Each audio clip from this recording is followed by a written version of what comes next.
It's very frustrating when you lose your work, isn't it? It's happened to me many times. To help you with that, I have 3 tips to share to make sure it never happens to you. This tutorial will save you so much time and avoid the dreaded rewrite. So why does WordPress get stuck on updating? If you were to lose your internet connection and then click the update button, you will find the saving cloud icon will keep flashing endlessly and it appears to be stuck.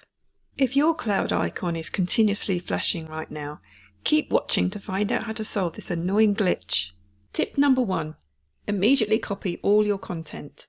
WordPress might be stuck, but that doesn't mean you can't use the editor as normal.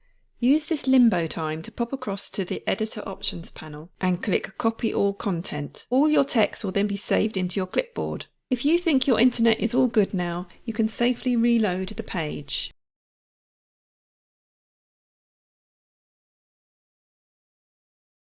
Then copy your text back in. You can do this by highlighting the whole text and then pressing the delete key to clear everything out.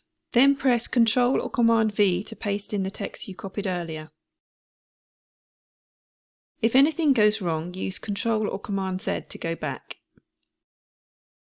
Tip number 2. Restore and autosave. If you missed your opportunity to save your work using tip number 1, don't worry too much because you could try restoring an autosave instead.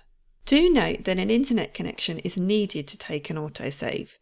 If your internet connection has been out for some time, there may not be a recent copy. When you reload your post, you should see a message here with a link to view the autosave. Click the next button to find the latest autosave. Then you can restore it by clicking the blue button here. Tip number 3.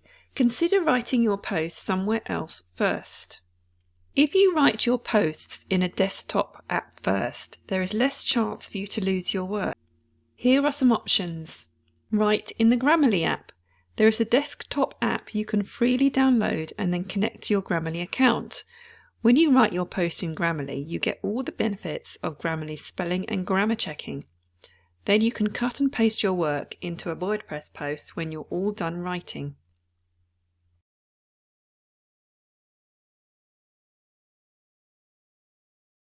Or write your post in a Microsoft Word document. You get all the benefits of having your work saved to your computer rather than online. If you want to get clever, you can even automatically post your blog to WordPress. I have a post about that which I will link in the description below. I hope that was useful. If you loved this video, please like and subscribe, and I would love to hear your thoughts in the comments.